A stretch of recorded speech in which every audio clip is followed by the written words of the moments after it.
अच्छा बाबूजी, हम गायिका नीतू राज बनारस सारनाथ की धरती से अपने साथियों की आवाज में अपने सब भोजपुरी भैया लोगन के पांव छू के प्रणाम करता रही। ए बिरहा आप लोगन के बीच में भेजत बानी हरिओम स्टूडियो आजमगढ़ से रिकॉर्डिंग अपना चैनल नीतू राज ऑफिशियल पर। हाथ जोड़ के आप लोगन से निवेदन बा कि आप लोग जे भी हमारे चैनल के सब्सक्राइब ना के लो भैया लोग जरूर ये चैनल के आप लोग सब्सक्राइब कर लियन, निवेदन बा। और बिरहा का शीर्षक मिली यार का हिसाब। बहुत बिरहा अब तक आप लोग सुन ले हो, लेकिन एक अलग कहानी, थोड़ा हंसी भी बा, थोड़ा मजाक भी है, बात सीरियस भी है और थोड़ा ज्ञान का बात है। ये दुनिया में संसार में ये तो सच्चाई है, जे आयल हो के जाए के, चाहे संत हो, महापुरुष हो, चाहे एक साधारण आदमी हो, मजदूर हो, चाहे किसान हो, चाहे विद्वान हो और चाहे करोड़पति, कोई हो धरती पर जो आया के जाना के ये सच्चाई है। लेकिन काहे बदे ए बदे बतावत ही ये बात के कि भैया हो धन दौलत रुपया पैसा कुल एजा रह जाई, न केहू कुछ लेके आल न लेके जाई। तो उससे बढ़िया है कि 24 घंटा के समय में कुछ वक्त ओ भगवान खातिर भी निकालना। ए लिए बिरहा का शीर्षक मिलल यार का हिसाब। बनारस काशी का बात है, भूमिका में भाव है मास्टर।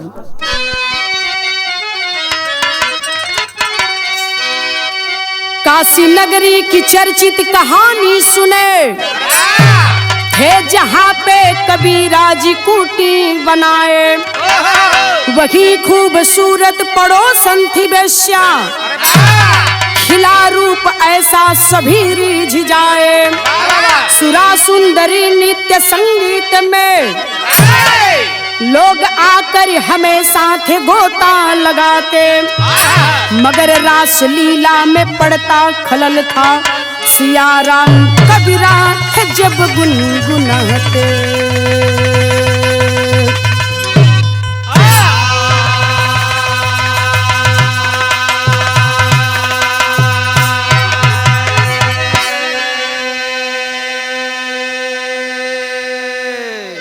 गौर करेंगे बाबूजी, काशी बनारस में कबीर दास का जन्म हुआ, दुनिया के लोग जानते हैं। वही बनारस काशी में जहाँ कबीर दास की कुटिया थी, ठीक सामने एक आलीशान हवेली एक बेश्या की थी। एक दिन की बात है, यही से कहानी शुरू होती है। बिरहा में एक लाइन गजल है मास्टर।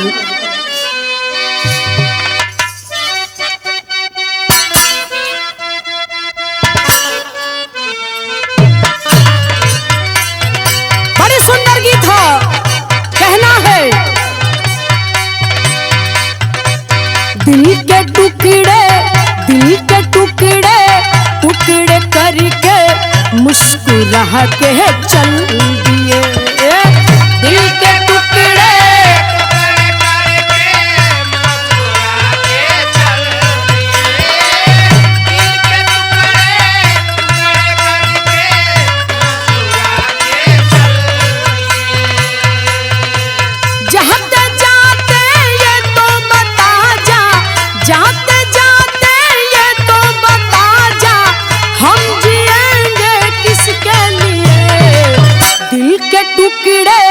टुकड़े करके मुस्कुरा के चल दिए।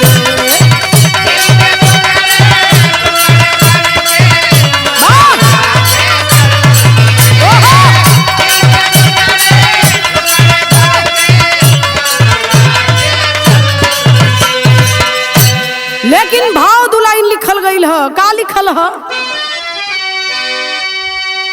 अरे होले होले शाम ढलते दिल दीवाने आते थे, होले होले शाम ढलते आते थे, होले होले शाम ढलते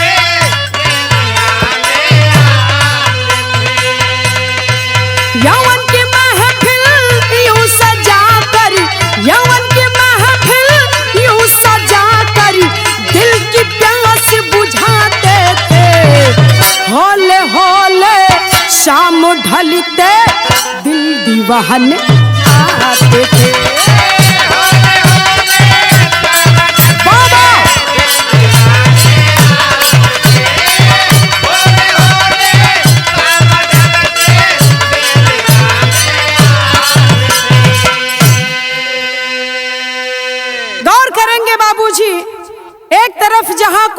पर यौवन बिक रहा है, वही बगल में भजन कबीरदास की कुटिया पर हो रही। एक तरफ यौवन है और एक तरफ भजन है। तो कहानी शुरू हो गई मास्टर।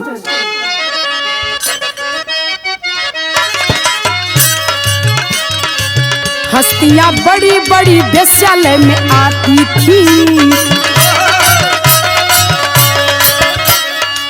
हसीना चांदनी लोगों का दिल लुभाती थी, मगर कबीर के वजह से बेवधान रहा।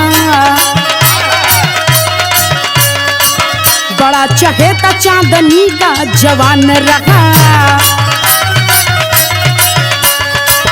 कहा प्रिय हमारे राह में ये रोड़ा है, दिन पे दिन बड़े नासूर जैसा फोड़ा है। बजा के खजड़ी गुनगुनाया करता बाउचट है, बना बनाया मूड मीजा किया चौपट है। ए भैया हो, बात बड़ी मजेदार है, तनी गौर करिहन। वही बगल में चांदनी नाम की वेश्या, उसका कोठा हुआ करता था और ठीक सामने कबीरदास की कुटिया हुआ करती थी। एक तरफ जहां कोठे पर पायल बजत बा छम छम छम छम छम छम, कबीरदास के कुटिया में सीताराम सीताराम सीताराम निर्गुण भजन कीर्तन होत बा। आए हाय हाय हाय, यहाँ एक से बढ़कर एक धनी व्यापारी लोग आवत हुआ और वहाँ कबीरदास की कुटिया पर एक दो चार लोग बैठल हैं और खजड़ी बजा के अपन वही में कबीरदास भजन कीर्तन निर्गुण करत बाड़ा। एक चांदनी का बड़ा ही चहेता, उसका प्रेमी बड़ा चाहने वाला था, बहुत प्रेम करता था चांदनी से। अथाह प्रेम करने वाला चहेता चांदनी का कहा एक दिन कि प्रिय, ये तो रोड़ा बन गया है। जब तुम्हारा इधर गीत संगीत के दुनिया में लोग जब इधर रमते हैं, तभी ये खजड़ी बजा करके एक नंबर का बहुचट है, निर्गुण भजन करने लगता है, व्यवधान हो रहा है। मूड बनल मिजाज एकदम मारा था कि खराब कर देता। गौर करेंगे बाबूजी, एजा बिरहा में एक लाइन गीत लग गई, बड़ी मिजाज वाली गीत है मास्टर, तनी बजा के आ जाओ।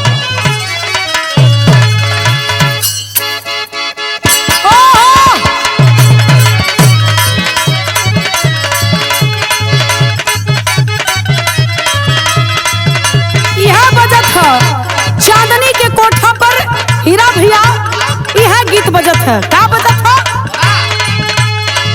कब बेली कब पाप तू नचवला, क्या बात है?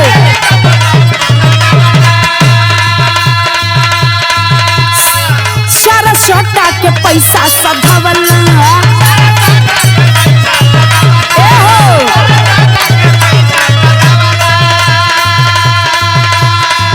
तब लइकवा कहे होई जाई बवाल तोरा भगल पे, काहे बाड़ी खिसियात यही पागल पे। अब ठुमका हो, अब ठुमका लगाओ पागल पे।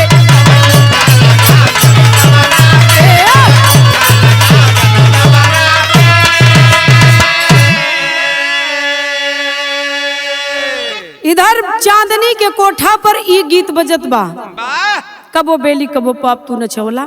मार रुपया, मार पैसा, मार खजाना दौलत लोग लुटावत हुन चांदनी के कोठा पर, चांदनी के ऊपर, एक गीत के ऊपर। और इधर ठीक सामने कबीरदास की कुटिया पर कबीरदास जी गावत रहलन। का गावत रहलन भैया? हाय हाय हाय, यह गावत हुआ। बड़ा हुआ तो क्या हुआ, जैसे पेड़ खजूर। बड़ा हुआ तो क्या हुआ, जैसे पेड़ खजूर। पंछी को छाया नहीं, भले लागे अति दूर कबीरा,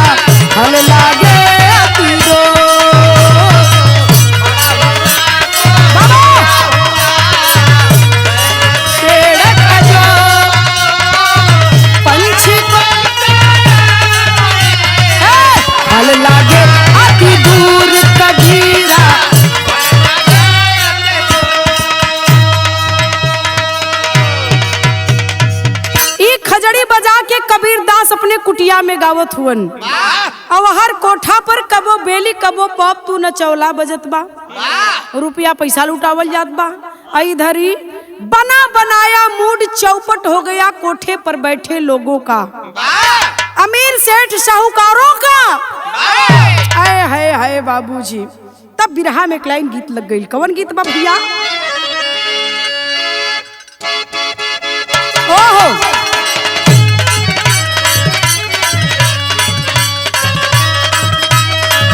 ओहो कौनो मेहरारू कहता हीरा भैया, कौनो मेहरारू कहत छिया कलश की जब जा तब तू बहकाइए देला, बहुत बहकौला आज ले, लेकिन अब हम चलाक हो गल हिला। का कहे? मोह प्यार करो भरता भरता मंगवाई दर चोली रेशम की, मंगवाई दर चोली। क्या बात है?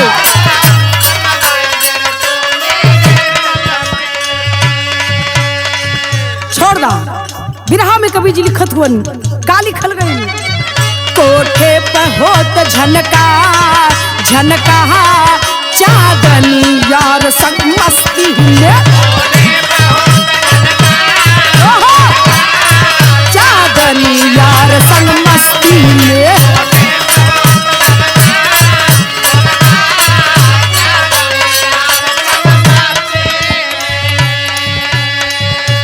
वहाँ मस्ती मौज चल रही है, जहाँ एक तरफ कोटे पर और इधर निर्गुण भजन चल रहा है। गौर करिहन भैया हो का भयल? कोई लबों को उसके चूम रहा, चूम रहा।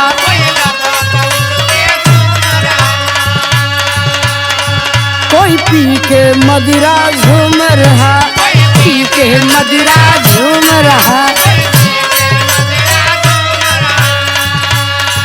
कोई आकर के कोठे पर चांदनी के ओठों को चूम रहा है, कोई मदिरा पी करके और उसके आगे पीछे घूम रहा है। बाबूजी लोग मौज कर रहे हैं, मस्ती ले रहे हैं। हुआ क्या? कोई भर लेता अकवार अकवार चांदनी और संग मस्ती हुए।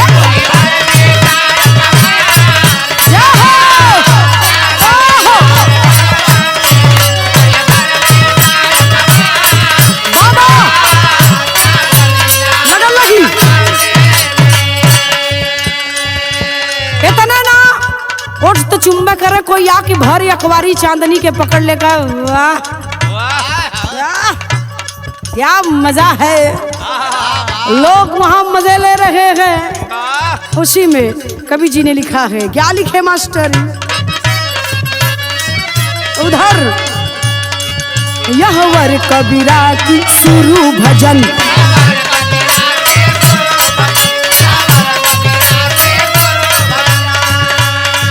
सुन सुन कर सबको होय खलन, होय खलन। एक प्लान किए तैयार तैयार चांदनी यार संग मस्ती में।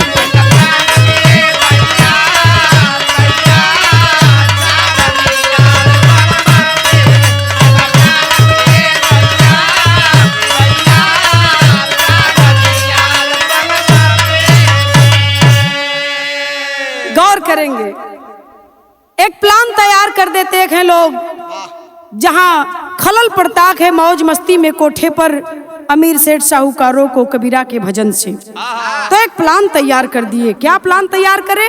टेरी लगी मास्टर।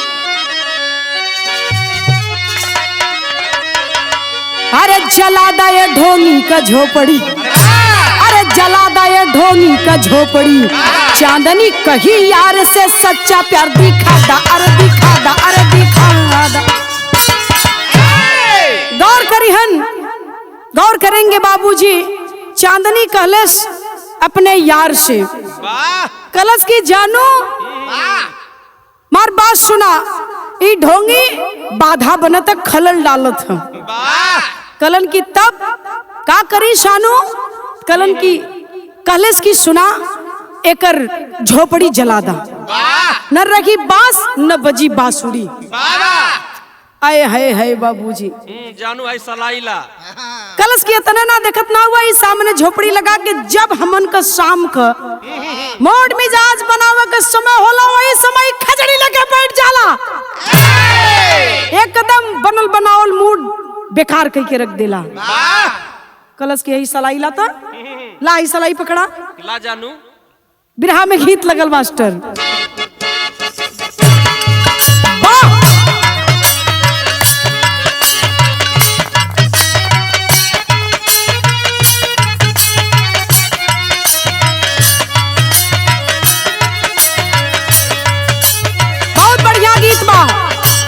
एकदम आप लोगन के सुने लायक।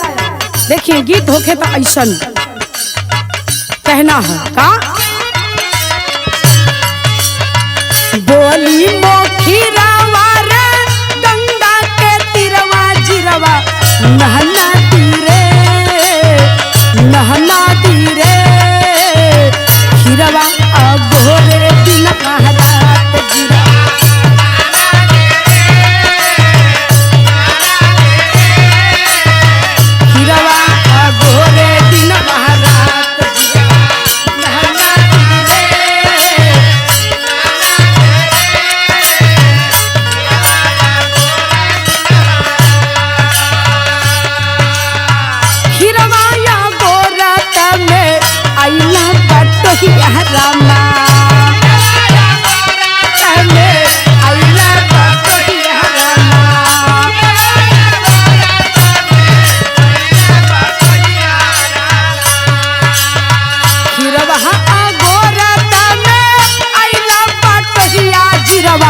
नहना दीरे नहना दीरे रोई रोई सुनावे दिल का हाल गिरवा नहना दीरे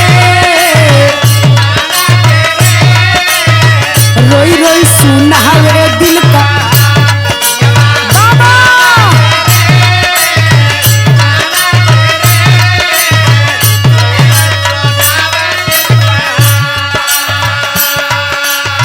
गीत रहल है, लेकिन कवि जी बिरहा में भाव लिखत होनी, सुने वाले बाबू गौर करिहन का लिखल गई। सुनत है एला नावा हो कहला जवनवा जनवा महंगा न हो जनवा महंगा न हो जानू जनबा को हार जानू महंगा न हो जानू जनबा को हार।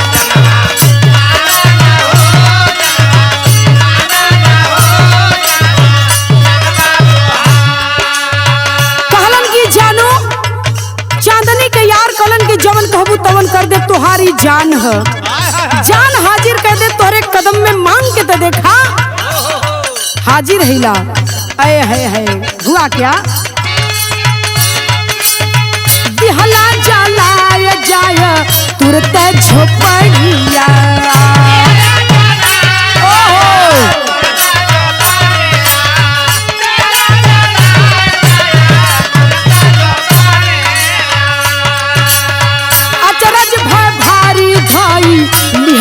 खोपड़िया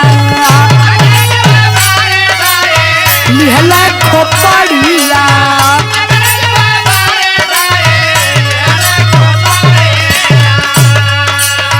लेकिन जला तो दिया चांदनी का यार जाकर कबीरदास की झोपड़ी को, लेकिन लोगन का खोपड़ी टनक गई झोपड़ी के जरते भयल का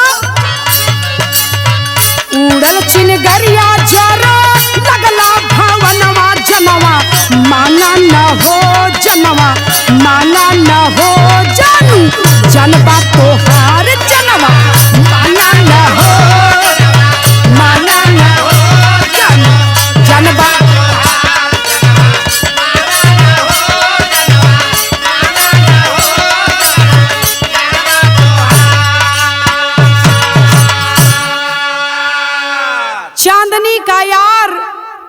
कहले कदेरी रहल जाए के कबीर दास के झोपड़ी में आग लगा दहलन। धू धू धू करके कबीर दास का झोपड़ी जले लगल बाबूजी। अचरज हुआ लोगों को, कब जानते हैं, अचरज हो गया काशी के लोगों को। कबीर दास की झोपड़ी तो जल रही थी और अचरज तब लोगों को हो गया जब बयार बहे लगल। इतनी तेज बयार बहे लगल, इतनी तेज बयार बहे लगल, सामने महल चांदनी बेस्या का कोठा, बयार बहती है और चिंगारी उड़ करके चांदनी बेस्या के कोठे को जलाने लगती है। और जब चांदनी बेस्या का कोठा जले लगल, खोपड़ी टनक गई काशी के लोगन का। अरे बाप रे बाप, कबीर दास का झोपड़ी जलत हो, देखा हो चांदनी का कोठा जले लगल। गौर करिहन बाबूजी, दौड़े दौड़े जा करके कबीर दास के पास जाती है और जा करके पैर पकड़ लेती है कि बाबा बाबा, आपके झोपड़ी में आग लगी थी लेकिन मेरा कोठा कैसे जल गया? तर्ज लगल बिरहा में मास्टर, बड़ी सुंदर गीत बा। हमन का बिरहा का पूर्वज लोग गावत रहलन। का गावत रहलन भैया?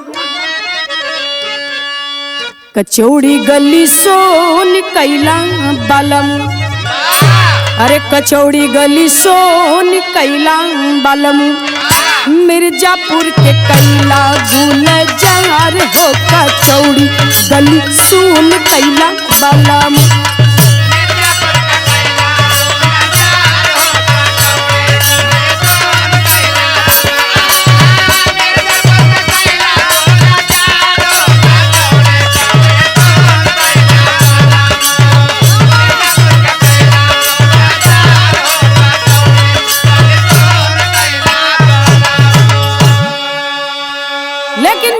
बिरहा के अंदर मास्टर का लिखल गइला बा? कहेली कबीरा से गुजरिया, अरे कहेली कबीर से गुजरिया, अब बाबा हो बचाएला बखरिया, कहेली कबीर से गुजरिया।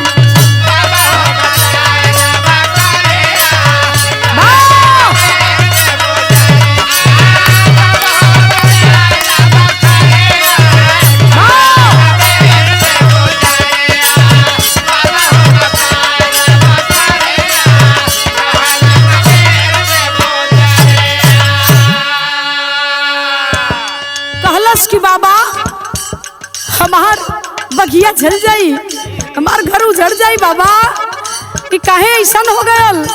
बारे कबीर दास जी कहते क्या गए, गौर करेंगे बिरहा सुने वाले बाबू। का कहलन कबीर दास? कहल कबीर अपने यार के मनाला,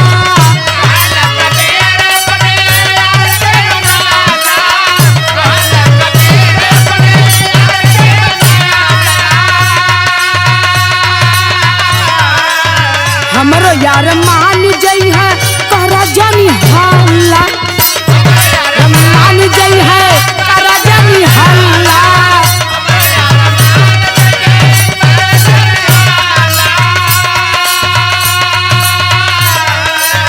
कहली कबीर से गुजरिया, कहली कबीर से गुजरिया, प्रेमी हो मनाई ते ही घरिया, कहली कबीर से गुजरिया।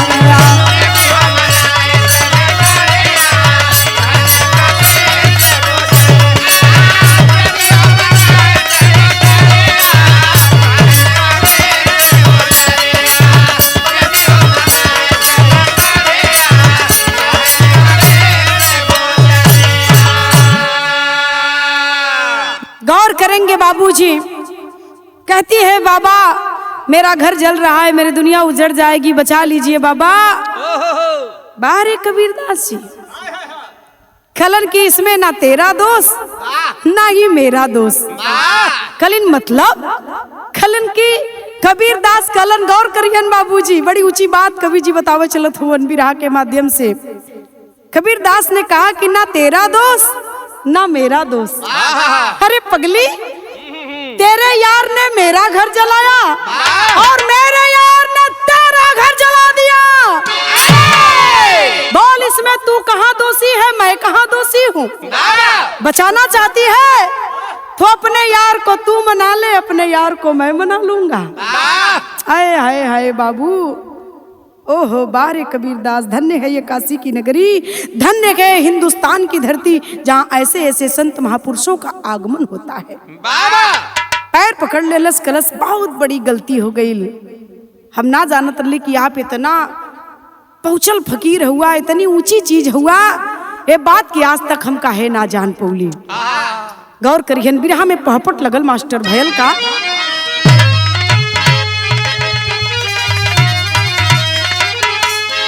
घटना बाद कोठे पर ना कोई अरे जाला झंख बाला हो, अरे बचा पास एक अमीर वही लाला झंख बाला हो।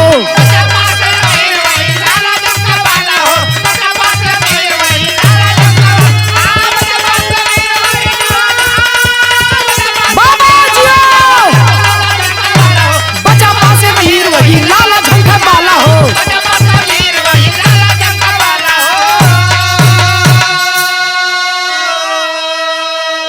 उसका भी सब धन लेकर के भारी दगा कमाई हो, अरे सोची दूसरे शहर में चल के फीहा ले जमाई हो। चली राह में संत मिले मतवाला झंख बाला हो, बरगद नीचे ग्वालिन साथ छहाला झंख बाला हो।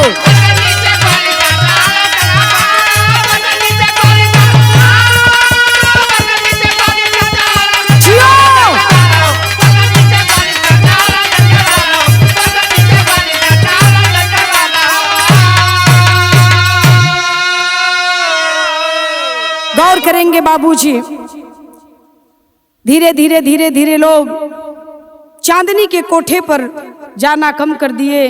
जाते जाते एकदम अब कोई नहीं बचा के, सिर्फ और सिर्फ उसका यार बचा के, एक अकेला, जो कबीरदास की झोपड़ी में आग लगाया था।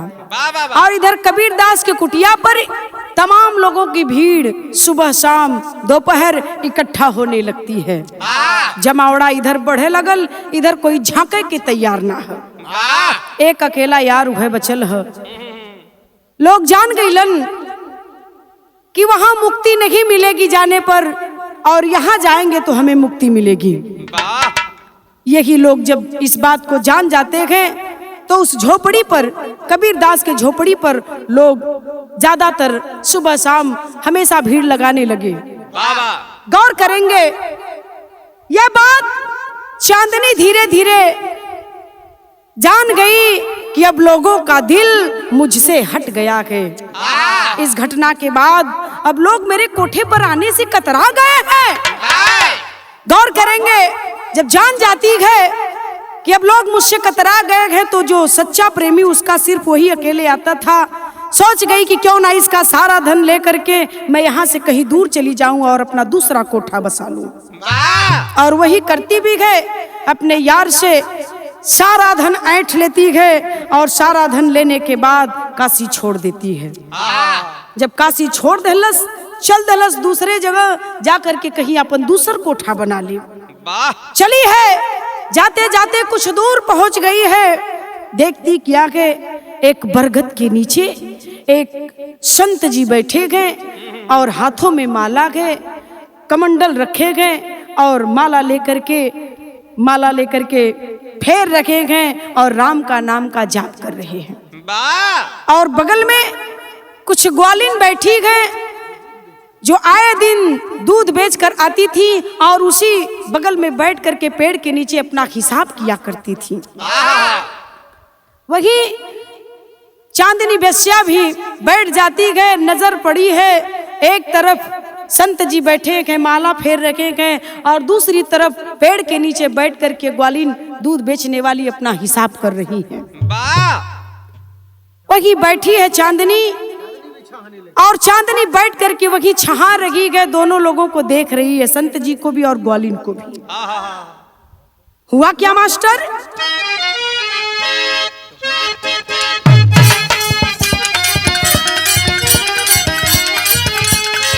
यह गीत बा ससुरे से रूसली बाती रियावा न हो धैली नहीं हरे करा।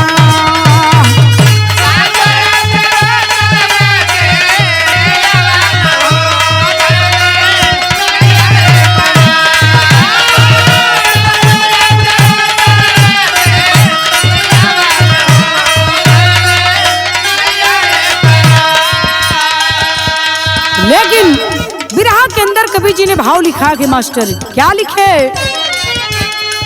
बाबा के भजन में व्याकुल मानवा न हो, ग्वालिन कर टकरा। बाबा ग्वालिन कर टकरा।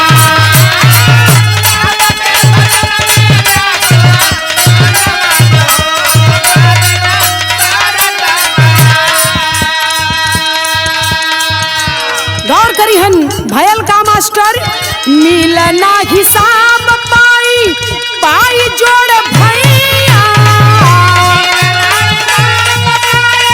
पाई जोड़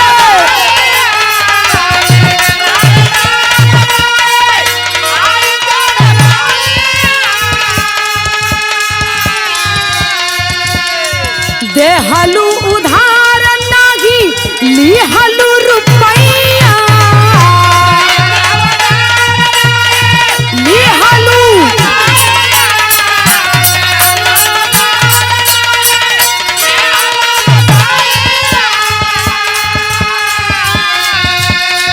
सहेली जोड़ावे लगली जोड़लू न हो, जवन देहलू उधार।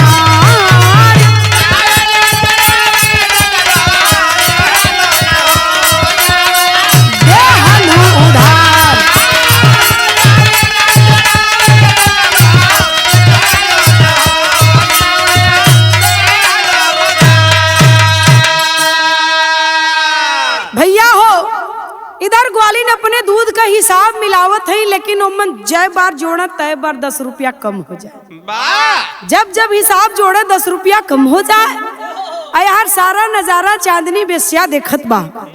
यार बाबा अपन राम नाम का भजन करत हुआ, माला का जाप करत हुआ, वो गिनले जात हुआ। सारा नजारा चांदनी बेस्या देखत बा। यार पेड़ के नीचे ग्वालिन हिसाब मिलावे, जय बार गिने पैसा अपन 10 रुपया कम हो जाए। दूसर की कहलस कलश की पागल हो गई हो क्या, पागल हो गई हो। अरे पगली 1 लीटर अपने यार को दूध दिया था, उसका हिसाब नहीं रख रही हो, वो जोड़ ले बराबर हो जाएगा। तब ई का कहती है कलश की पगली, यार से हिसाब कैसा, यार से हिसाब कैसा, मैं उसे रोज 1 लीटर देती हूँ, लेकिन कभी उससे पैसा नहीं लेती हूँ। वो मेरा यार है, क्या बात है? दिल से प्यार करती हूँ, और यार से हिसाब कैसा।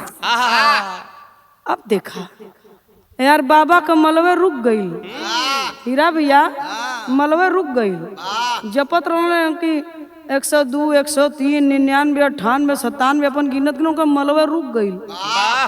अरे ये कहती है यार से हिसाब कैसा। अब यार बैठल पेड़े के नीचे चांदनी बेस्या, वो सोचे लगल, कहती है कि यार से हिसाब कैसा। दोनों जने का खोपड़ी टनक गई ग्वालिन का बात सुन के। आए हाय हाय हाय भयल का मास्टर आवा।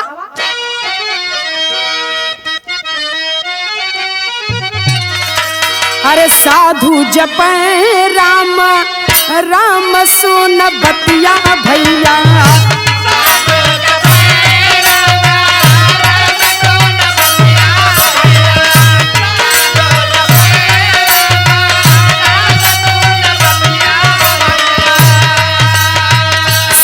जप राम राम सुन सारी बतिया भैया।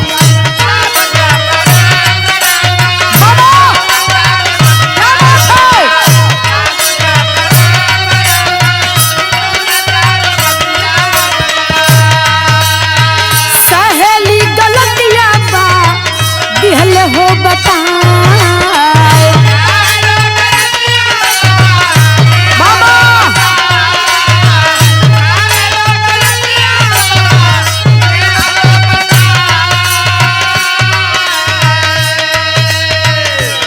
चाप देख सारा चांदनी नजारा पंचो।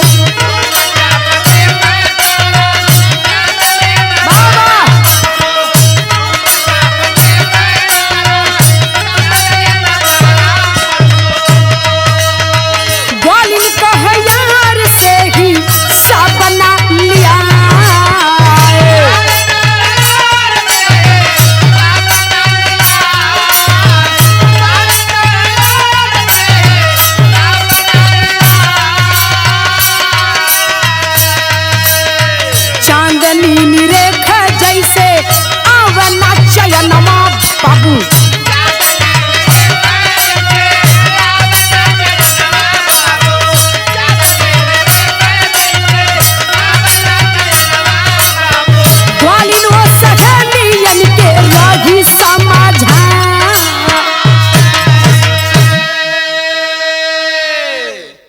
कंठी माला बाबा का रुक गई, साधु जी का। इधर चांदनी कोठे का बेस्या जो अपने यार का सारा माल लेके कहीं दूसरे जगह कोठा बनाओ का तैयारी करके निकल चुकल रहल। खलस की अरे बाप रे बाप, साधारण से नारी दूध बेचे वाली अब 10 रुपया अपने यार का हिसाब ना करत बा, और हम मेरा सच्चा प्रेमी सब कुछ बेच करके मुझे दे दिया। वो मुझसे कितना प्रेम करता है, जेकर सारा दौलत सारा धन संपत्ति लेके हम फरार हो गईली, वो हमसे कितना प्रेम करत रहल हुई। ये 10 रुपया का दूध दे के इतना प्रेम अपने प्रेमी से करत बा, हिसाब ना करत हिय। यार बाबा सोचत हुवन कि रोज हम 108 गिनी ला कि 108 बार एक जाप करे कि 108 बार एक जाप करे कि हम इनसे हिसाब करत हिला। यार 10 रुपया का दूध दे वाली ग्वालिन ये अपने यार का हिसाब है ना करत है, कहत है कि यार से हिसाब कैसा। ग्वालिन अपने सहेलिन से समझावत है, बाबू का कहले है।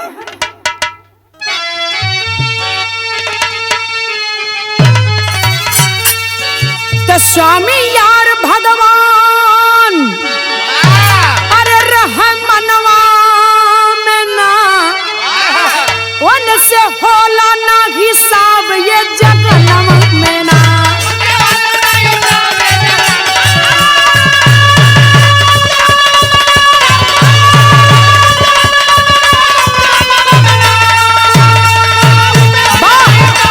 बाजी के बाई चढ़ल, अरे बाबा जी के बाई चढ़ल, अरे मुँह भइल काला हो, मिलना स्वामी फेरली, अरे जीवन भर सोचली यार साथे हमहू बिताई अब जीवनिया हो।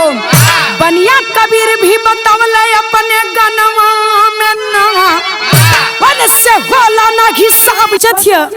बतौला सपने सहेलिन से ग्वालिन कलश की सुना, यार जिससे हम प्यार करते हैं और वो ऊपर वाला बैठा तारनहार जो दिल में रहता है सबका तारन तार करता है, इन दोनों से कभी हिसाब नहीं करना चाहिए। और मैं अपने प्रेमी से बहुत प्यार करती हूँ, उसका हिसाब मैं कैसे करूँ। कंठी रुक गई बाबा का कहला 108 109 103 2 5 रोज हम हिसाब करीला कितना बार फेरली, इतना बार फेरली है। कहाँ से हमें मुक्ति मिली, कहाँ से भगवान का दर्शन हुई। और वहां बेस्या कोठे की बेस्या चांदनी सोच रही है कि मेरा यार देने की बात तो दूर, मेरा यार मुझसे इतना प्यार करता था, सारी संपत्ति मुझे दे दिया, फिर भी मैं अपने यार को धोखा देकर दगा करके उसके साथ मैं यहाँ चली आई।